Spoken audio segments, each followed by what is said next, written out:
The Ottoman Empire, a name that once commanded fear and respect across 3 continents. For over 6 centuries, the world trembled beneath the shadow of its crescent banner. From the burning sands of Arabia to the snowy peaks of the Balkans, the Ottomans forged an empire built on conquest, faith, and iron discipline. But behind the stories of glorious sultans and shining palaces lies a darkness history rarely dares to speak about, a truth hidden beneath the golden domes of Istanbul. It is the untold fate of the defeated, the fate of warriors' wives, women whose lives became trophies of empire, victims of power so vast it devoured not only nations, but human souls. When the Ottoman armies rode to war, they did so with the blessing of heaven. Every battle was a Gaza, a holy war fought in the name of Allah and the Sultan. Victory was not only conquest, it was divine proof that God favored their rule. And with victory came spoils and land, gold, weapons, and people. Everything left behind by the defeated became property of the victors. It was law, it was order, it was destiny, written in blood. When a fortress fell, Ottoman officers recorded every piece of captured wealth, from silver cups to horses, from armor to human lives. The wives and daughters of fallen warriors were counted, cataloged, and marked with cold precision.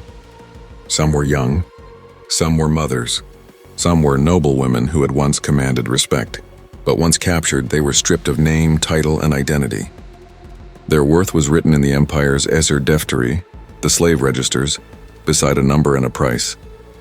A Serbian woman might be listed as Rumije, a Greek as Eunania, a Bosnian as Bosnavia, their entire existence reduced to an entry in a ledger.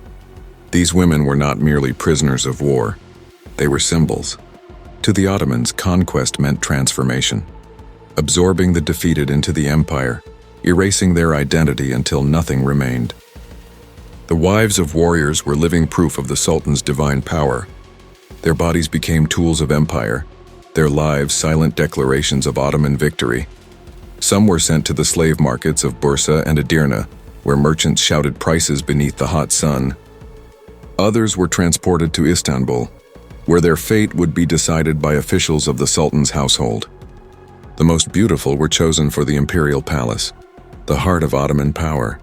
There, behind the marble gates of Topkapi, among golden lamps and velvet corridors, existed the most secret world of all, the harem.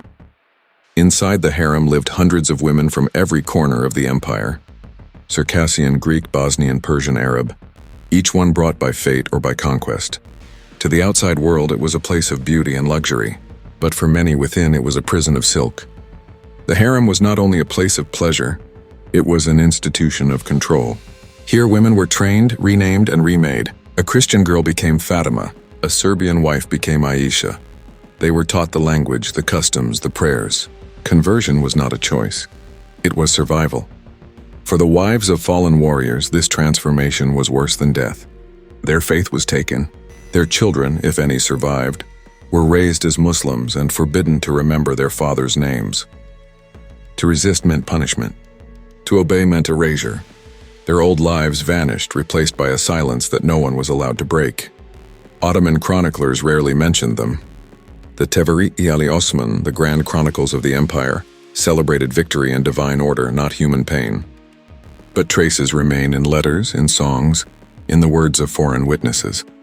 A Venetian envoy in the 16th century wrote, "The women of the fallen were taken to serve in the Sultan's palace or distributed among his captains. Their tears were silent, for no one dared to hear them. In the eyes of the empire, they were spoils of war, not victims.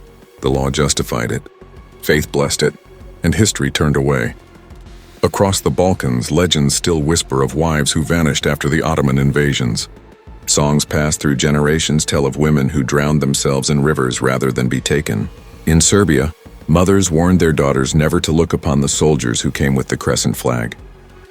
In Greece and Bulgaria, churches rang their bells when the Ottoman armies approached, not to call for prayer but to mourn the living. Yet among the cruelty, there were rare stories of survival. Some women rose within the harem, mastering the language and politics of the court. A few gained influence, even power, like Roxolana, the Ukrainian concubine who became the wife of Sultan Suleiman the Magnificent. But for every woman who rose, hundreds more disappeared into the shadows of history, unnamed, unremembered, unseen. The empire's system of slavery was vast and efficient. It fueled its economy and armies alike. Men captured in war could become soldiers. Janissaries trained from childhood to serve the sultan. But the women, they had no such path. Their beauty was their curse. The more beautiful they were, the more tightly they were bound to the empire's pleasure and politics. And if beauty faded, so did mercy. European travelers who visited Ottoman lands in the 15th and 16th centuries often wrote about this contradiction. They saw the grandeur, the mosques, the art, the order, and beneath it they sensed the quiet despair of the enslaved. Ogier Gizelan de Buzbek, a diplomat in Suleiman's court, described Istanbul as a city of contrasts, majesty built upon misery. He saw women whose eyes carried the weight of lost worlds. The Ottomans believed they were bringing civilization to the conquered. To them, absorbing the defeated was not cruelty, it was divine justice. Their system turned enemies into subjects, slaves into servants of God. But in doing so, they erased entire cultures, entire bloodlines.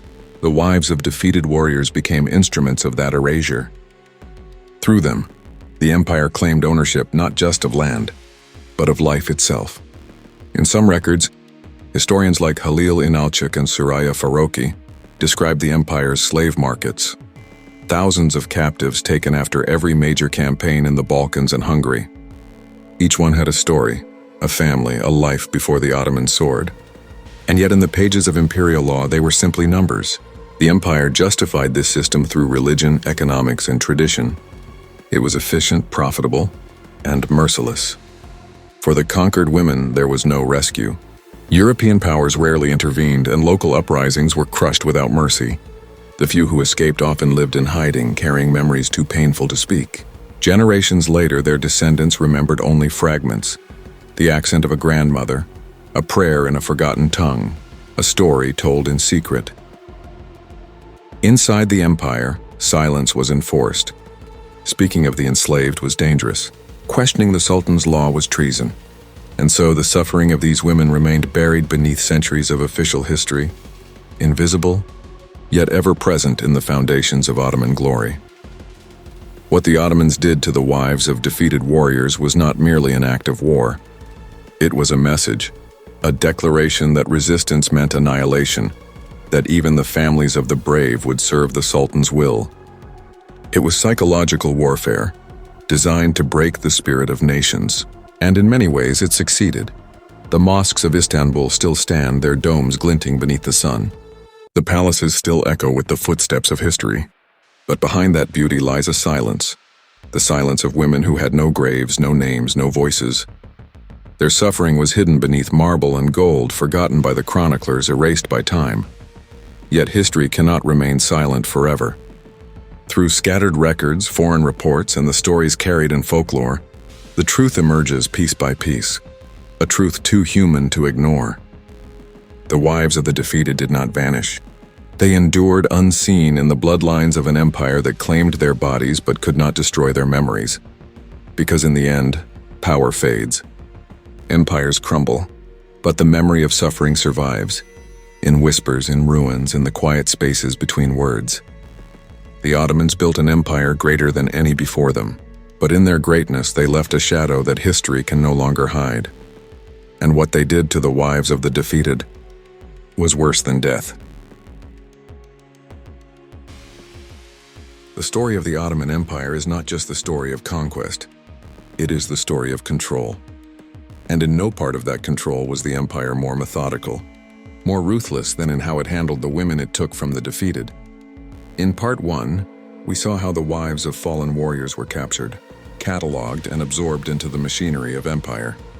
Now, we step deeper, into the hidden world that sustained that machinery.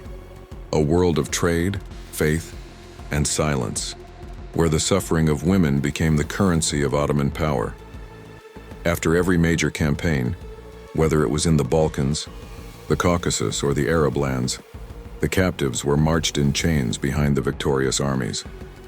They were forced to walk for miles, barefoot, hungry, their clothes torn, clutching the memories of the lives they had lost. Ottoman soldiers called it Esir Yolu, the road of the enslaved. By the time they reached the nearest slave market, many were broken in body and in spirit. And yet for the empire, this was just the beginning of their transformation. In Istanbul, Bursa, and later Cairo, the trade in human lives was a booming business. Records from the 15th and 16th centuries show official market zones where slaves were bought, sold, and taxed by the state. Each transaction was carefully documented. Each woman evaluated not for who she was, but for what she was worth. Her age, her health, her looks, all priced with precision. To the Ottomans, these were not crimes. They were administration. The most beautiful or noble-born among them were selected for the enderun, the palace school. There, under strict supervision, they were taught the ways of the court, music, manners, and obedience.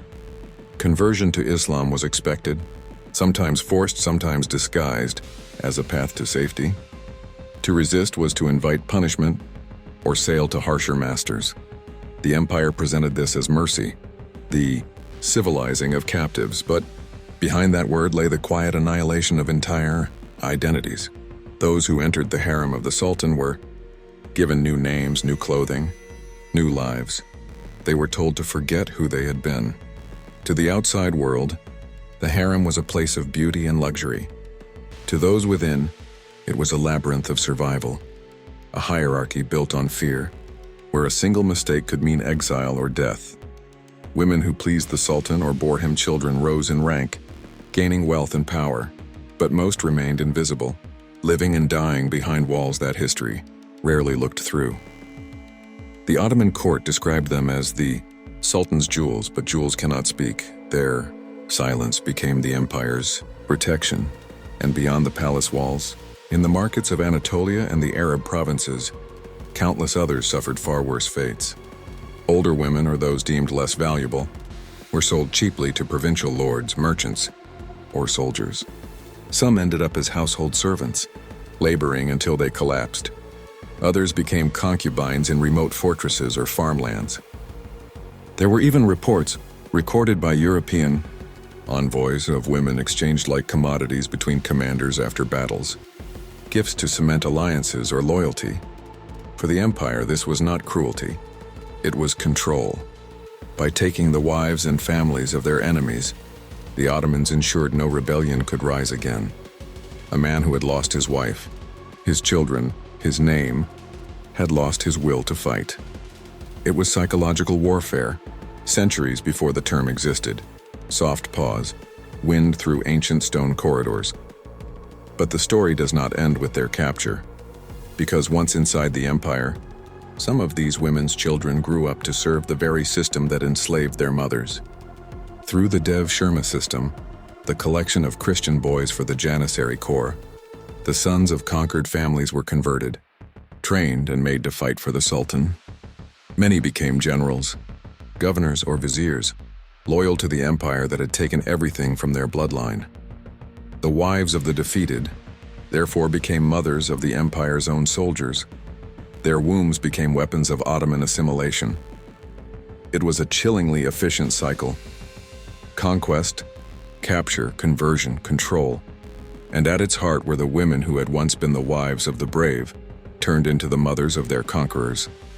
Yet, not all accepted this fate silently. Folklore from the Balkans, Armenia and Greece speaks of women who refused to convert, who died rather than bear the children of their enemies. Some were executed, others simply vanished. Ottoman records describe them as rebellious captives, but in their defiance lies the only remaining echo of resistance. Music shifts, solemn and reflective. Over the centuries, the empire refined its methods. By the time of Suleiman the Magnificent, the capture and redistribution of women had become institutionalized. The state collected a fifth of all war booty as the Sultan's share. This included human captives. Those selected for the palace were inspected by officials of the Imperial Household Department, cleansed, clothed, and renamed. Conversion ceremonies were held in silence, where each woman was assigned a Muslim identity. Their pasts were wiped away with a few words whispered in Arabic, words they barely understood. For the Ottomans, this was not an act of hatred but of power. They believed they were saving souls, turning enemies into servants of God. But history tells us the cost. Entire generations of women erased, their stories untold, their names forgotten. A few fragments survive in letters smuggled out of Istanbul, in travelers' notes, in the rare courage of chroniclers who dared to write what the court forbade. One Italian merchant wrote of a Greek woman he saw in the slave market of Edirne, standing silently beside her daughter. He described her as proud, refusing to bow. The next day she was gone. No one ever saw her again. Narrator's voice softens. These small glimpses are all history gives us, flickers of humanity lost inside an empire's shadow.